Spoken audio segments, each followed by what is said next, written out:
आज हम सीखेंगे आनुवंशिकता से संबंधित कुछ मूल अवधारणाएं। प्रत्येक जीव जनन के प्रक्रम से अपने जैसे अन्य जीव की उत्पत्ति करता है। उत्पन्न नए जीव को हम संतति यानी ऑफस्प्रिंग या प्रोजेनी कहते हैं तथा संतति उत्पन्न करने वाले जीवों को जनक यानी पेरेंट कहते हैं।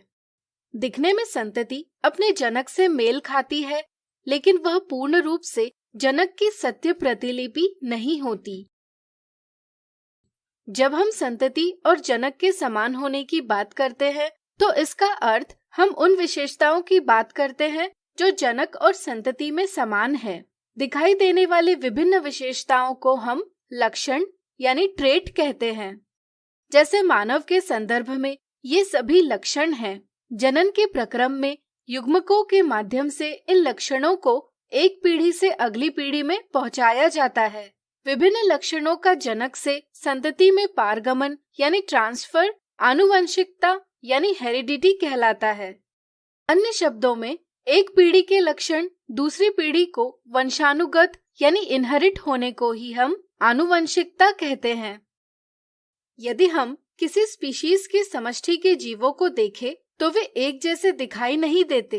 उनका आधारभूत ढांचा तो समान होता है, लेकिन वे ऊंचाइयों, रूप, रंग जैसे लक्षणों में एक दूसरे से भिन्न होते हैं। किसी स्पीशीज के जीवों में पाई जाने वाली भिन्नताएं विभिन्नताएं यानी वेरिएशंस कहलाती है।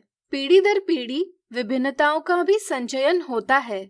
जैसे मान लीजिए, यह एक काल्पनिक जीवाणु है जो अलैंगिक जनन से दो जीवों को उत्पन्न करता है, जिनमें जनक के लक्षणों के साथ कुछ विभिन्नताएं भी उत्पन्न होती है। इनमें से प्रत्येक जीव अन्य दो जीवों को उत्पन्न करता है, जिनमें जनक के लक्षण के साथ अन्य विभिन्नताएं भी उत्पन्न होती है। इसी तरह पीढ़ी दर पीढ़ी लक्षणों तथा विभिन्नताओं की वंशानुगति होती है। लैंगिक जनन में अलैंगिक जनन से अधिक विभिन्नताएं उत्पन्न होती है। इसका कारण आप स्वयं ज्ञात कीजिए। मान लीजिए किसी पेड़ पर लाल कीट की एक प्रजाति रहती है। पीढ़ी दर पीढ़ी आने वाले विभिन्नताओं से उस कीड़े की समष्टि में हरे रंग के कीट भी उत्पन्न होते हैं। मान लीजिए यदि उस पेड़ पर पक्षी रहने आए, तो वह लाल कीटों को आसानी से ढूंढ सकते हैं और खा सकते हैं, लेकिन हरे कीट पत्तों के रंग में स्वयं को छिपा सकते हैं। इस तरह कीट की स्पीशीज के बचने की संभावना बनी रहेगी। इस तरह विभिन्नताएं प्रजाति की उत्तरजीविता में सहायता करती है। इसलिए हम कह सकते हैं कि जनन में आने वाली विभिन्नताएं जैव विकास यानी इवोल्यूशन का आधार है। चलिए आनुवंशिकता की कार्यविधि यानी मैकेनिज्म ऑफ हेरिडिटी को समझें।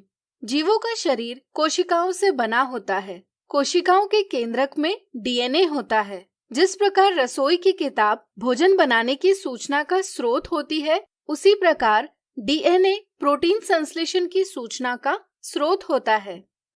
रसोई की किताब में जिस प्रकार किसी विधि से भोजन बनाने की सूचना प्राप्त होती है, उसी प्रकार डीएनए के विशेष खंड से प्रोटीन संश्लेषण की सूचना प्राप्त होती है।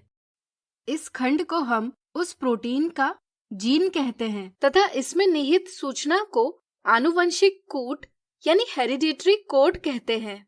किसी प्रोटीन का जीन उस प्रोटीन के संश्लेषण का नियंत्रण करता है, जिसके कारण विशिष्ट लक्षण की अभिव्यक्ति होती है। इस तरह लक्षणों की अभिव्यक्ति जीन द्वारा नियंत्रित होती है। इसलिए जीन को हम आनुवंशिकता की इकाई यानी यूनिट ऑफ हेरिडिटी कहते हैं। अधिकतर जीवों के सभी लक्षणों का कूट जीन के रूप में डीएनए में निहित होता है।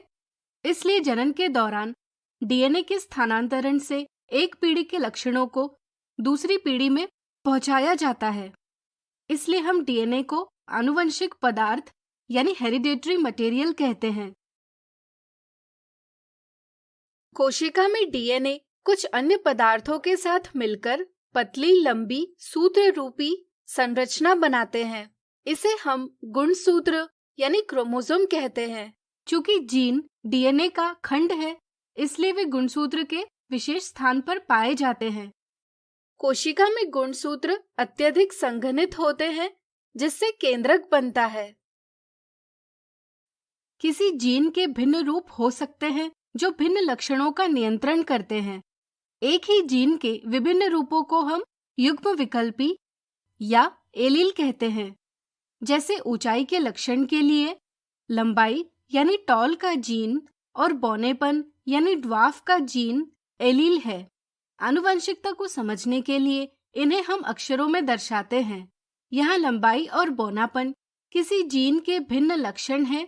इन्हें हम विपर्यास लक्षण यानी कॉन्ट्रास्टिंग कैरेक्टर्स कहते हैं।